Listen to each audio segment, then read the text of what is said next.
And I was quite annoyed because I felt like the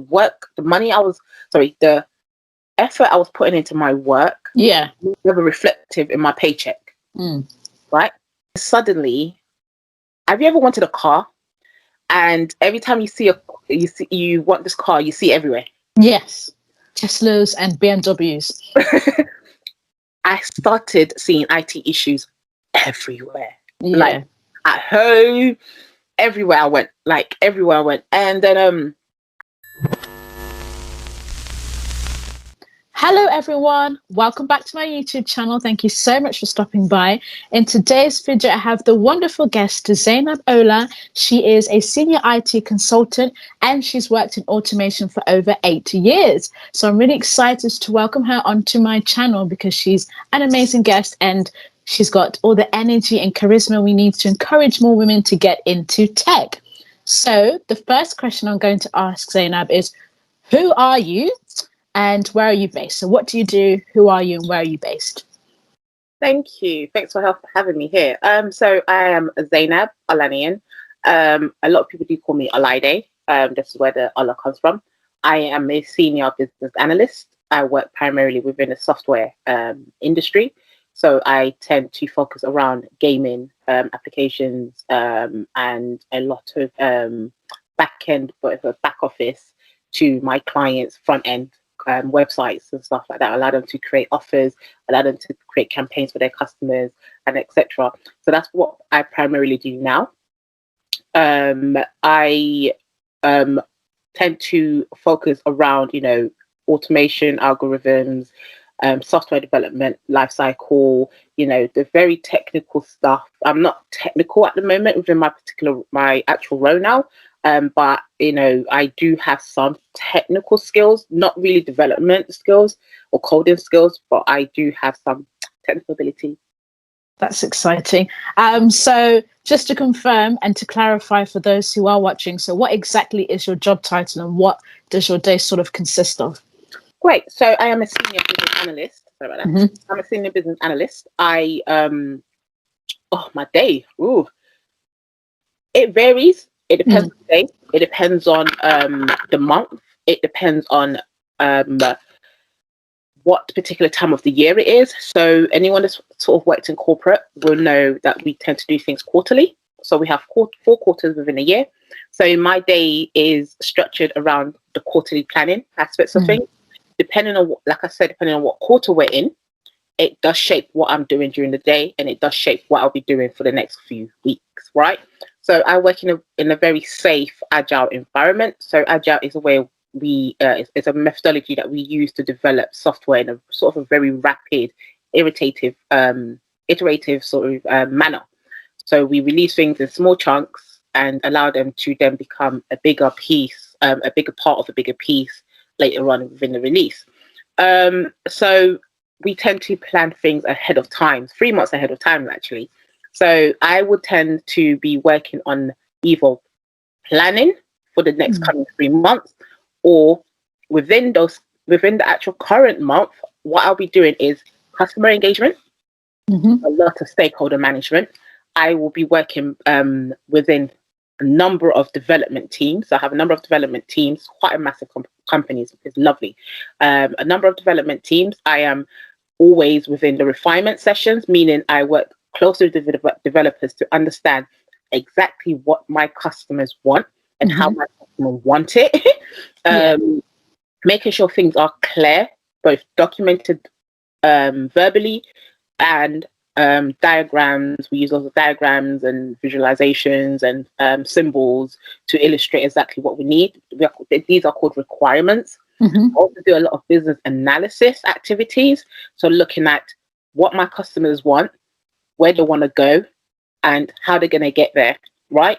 Looking at any gaps in between that and how we can use softwares to then manipulate these activities and hopefully get them the best outcome of their product. So let's say overall, making my customers happy, getting them more money and making their customers happy. Fantastic. So what I've got from that is you're sort of the middleman between, let's say, the IT department, the softwares, and your customers. And it sounds like there's a lot of management to do, a lot of project management to do, and a lot of planning in advance. So definitely in this case, in this tech role, you have to be very good at communicating, but also you have to understand your software that you're selling to your customers and being able to liaise. So that is a very wonderful and large skill set you have there. So that's great to hear. Um, it's not just a skill set; it's a whole mindset, right? And I think one of the things I like to tell people is, if you really want to get into IT, you first have to have the foundational mindset. Yeah. Multitask, right? So I could be speaking to my clients, speaking to my customers, general conversation, informal, and I'm gathering requirements mentally. I'm gathering requirements mentally. I'm finding new ways we can offer them products. I'm finding new ways we can offer them more initiatives. I'm finding new ways we can, really engage. I'm finding new ways, I'm thinking about things they ain't even thought about. Just having a simple conversation. I'll give an example. Maybe we've planned 3 months ahead of time to do this, let's say, number of work or these number of projects, and boom, something has changed internally, and I'm having a conversation, and they're saying, this has happened, that has happened. I'm going, this is really going to impact our planning. Yeah, it could be anything, right? It could be maybe COVID, for example. Let's take COVID for example. We had a number of things planned in for our retail division, right? And COVID happened. The retail stores had to be closed. We're having these conversations. I'm looking at the plan. I'm thinking, they're probably going to want to put this effort into something more useful to allow them to really see more return on investment as we can, right? Yeah. Without even them saying it. Yeah. It's just, you're over multitasking, always having what we call a holistic view of your environment, your customers, their requirements. There's overall customer management, stakeholder management, communication management, over a cup of tea. So literally. Yeah, it's interesting you say that, because those skills, for people who are looking to get into tech, they may not necessarily have the technical skills, but a lot of the stuff you're saying you can actually gain from working in retail or working as a waitress. Those communication skills, I think people sort of look over and they think, to get into tech, you need to be able to code. But what you're saying is the skills you gain from your everyday sort of 9 to 5 working in retail is going to be very valuable working as a business analyst. So it's very good to hear that, and hopefully it should help people see how they can apply their skills into the tech industry and why those skills are so valuable. So thank you for mentioning that. That's absolutely fine. It's not just those skills anyway. I always say to people, if you want to get into tech, look within. Look in your current environment. Look at what you're currently doing. It's funny you mentioned retail, right? A lot of people, I'm only a sales assistant, or I'm only a help desk assistant, but there are certain applications that you use every single day. I think people, something changed recently within your workplace. Yeah, we just got a new software. Right, bingo. Yeah. Right, you're now a subject matter expert within that software. Right, and you'd be surprised how many people or many other retail organizations want to adopt this software. Yeah. And you're end user. You have that knowledge they're looking for. So bring that in. So not just the soft skills, but you see that those particular key skills on everyday activities that you do, write them down. Maybe you notice something you didn't like in the software. Maybe an improvement you can think about, what you would do different and why. These are the kind of skills that a lot of people can utilize to really get into tech. Yeah, I think it's important you mentioned that, because like you said, having the experience of working in retail, you're really valuable because you've worked from the ground up. So you understand the technology that's needed to sort of work there and make it work really well. It's a bit like one of my workmates, my project mates, he worked in Sainsbury's and now he's going into tech. And I was thinking, well, if you apply for a job at Sainsbury's, it makes a lot of sense in their tech department. It makes a lot of sense because you've worked stacking shelves and, scanning items. So you would understand the sort of technology that's needed to help improve those services. So it's good to see how tech is now basically, you don't have to just be a tech expert. It's, I would say, multifaceted, finding an area interested, whether it's beauty or retail, and then seeing how could tech help that industry grow better. Yeah. Brilliant. And tech will stay. It will stay. Next question is, could you take us from your educational journey to where you are now? So from GCSEs to A-levels to your all the different roles you've done to your career up to now? Oh, how long?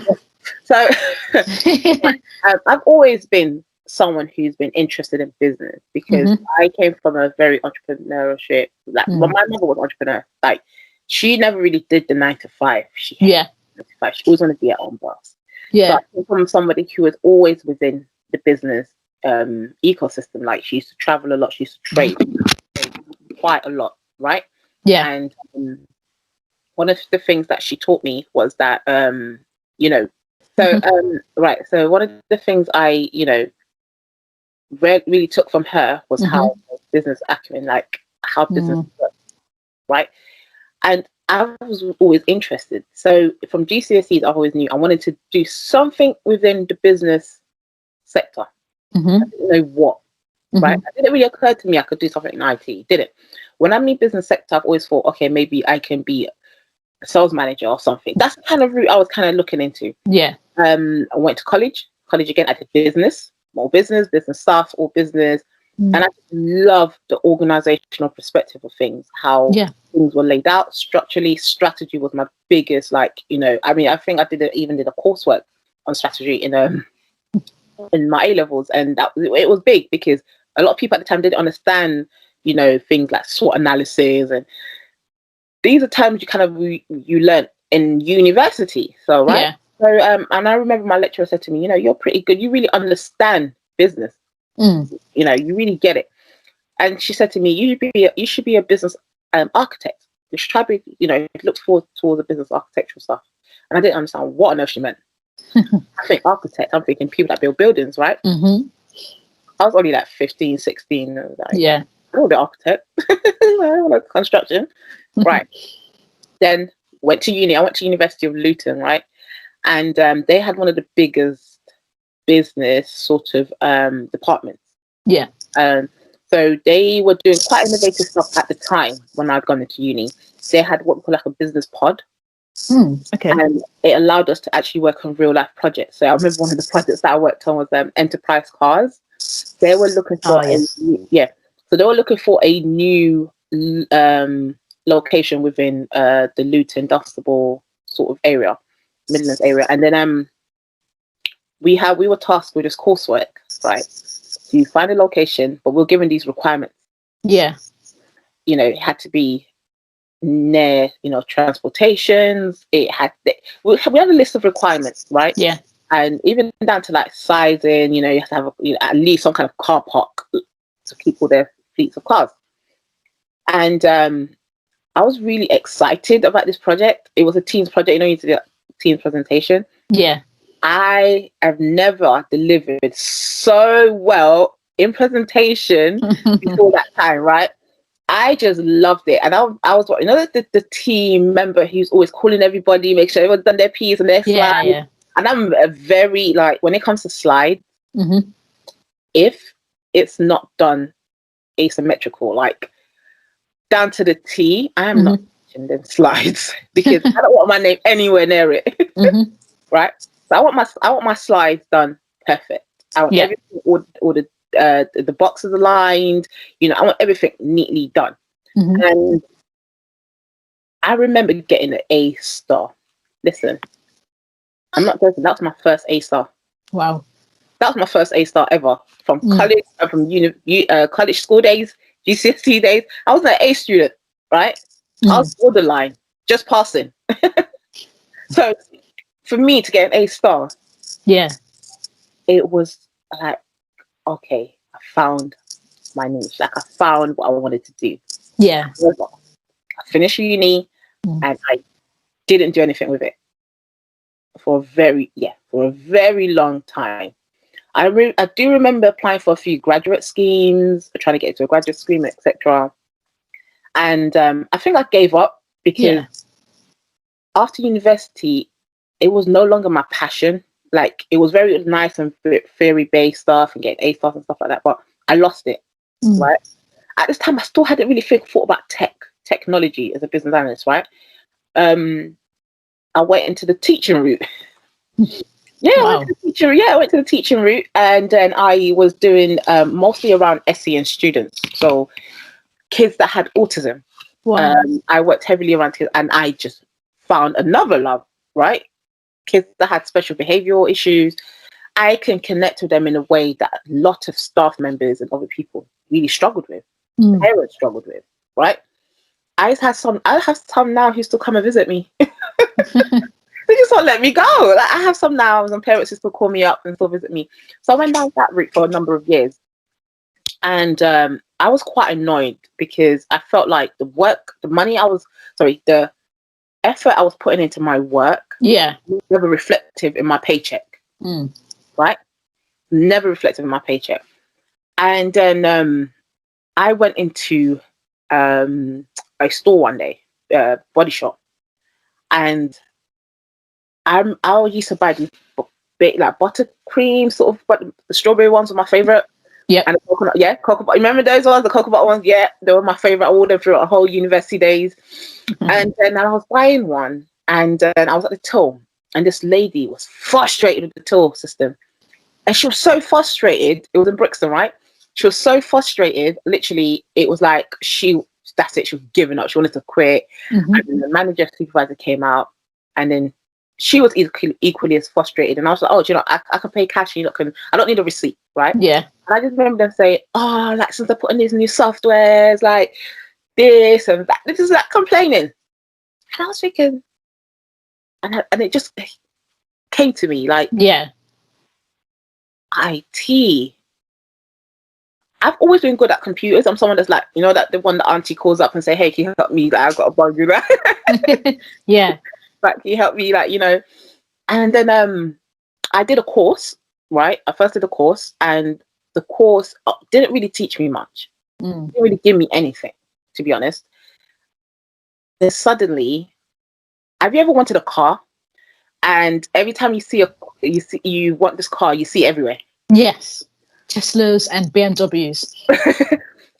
I started seeing IT issues everywhere. Yeah. Like, at home, everywhere I went. And then I remember saying to a friend, do you know what? I'm tired of teaching. I'm tired of this. I love the kids. Yeah. Right? I loved the kids. And then at the time I had my own kids as well. Right? And I just felt like, apart from like, having 6 weeks off and, like, all the holidays off with them, I wasn't bringing home, I wasn't satisfied with what I was bringing home. And I had so much skills and knowledge, and I was putting it into my everyday work, and I just knew, I could be a lot more. And then I remember someone said to me, you should be a business analyst. And even before that, right, I used to help out a lot of my family members, friends who were entrepreneurs, who had businesses, right? Yeah. I used to help them build websites. I didn't know I had these skills. It wasn't like skills that do you know what I mean? It was just something I did. I was just very analytical in the ways that I analyze things. And, I'm somebody that can read a manual and just be like, okay, cool, let me just this by what I've read. So, I remember, do you remember Wix? Yes, it still exists, doesn't it? Oh, gosh, yeah. It's been so long. I'm about Wix. I'm like, Wix? Yeah. Right. So I remember Wix was a big thing then, and everyone wanted a Wix, like, before. Yeah, everyone wanted a Wix website, and I used to make loads of Wix website for people, and I was really good. And I started doing a little bit of coding within the Wix sites. So it's minimal stuff like HTML stuff and things like that. But and then that was it. It just started from there.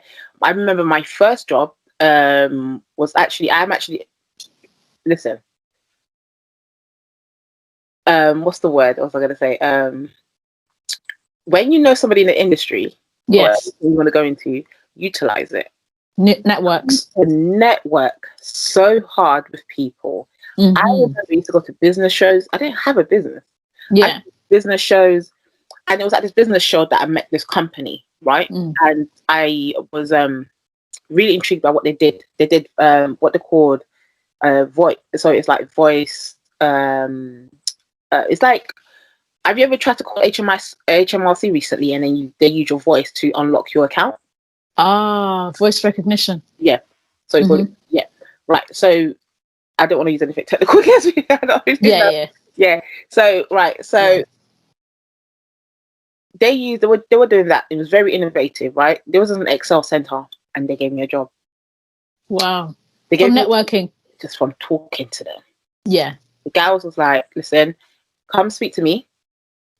Obviously it was a formal interview. Thank goodness I actually prepped, because one thing I think what really worked for me was the interview, right?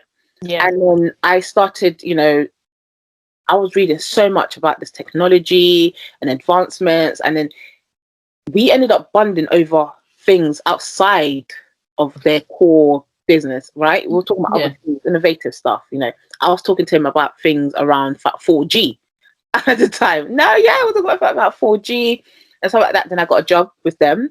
It was not the best pay, Yeah. right?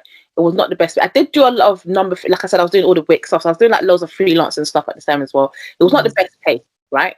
But he gave me the experience I needed. Yeah. The stepping stone.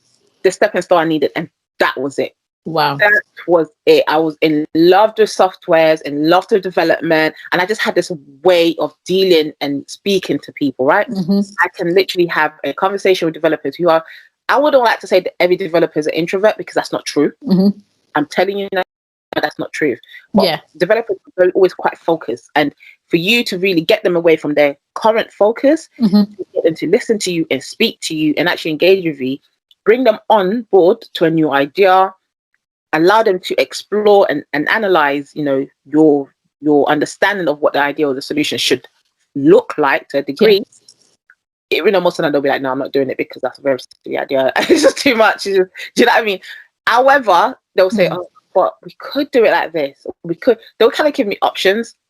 Those are the kind of things that I really like. So I was really good at that. I saw that very early. I was really good at that. And then,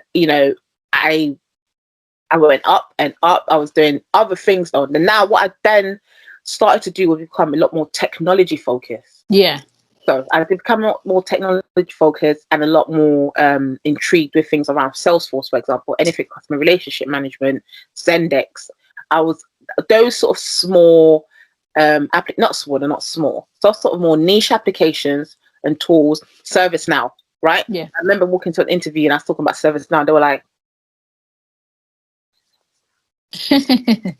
right, and then of course I got the job because they needed it. They didn't know they needed it, right? But what I had done was done my due diligence and done my research and look at their customer review. Their customer review and how it was very hard for them to get any support. It was very hard for them to engage with people in their customer service department. It was very hard for them to.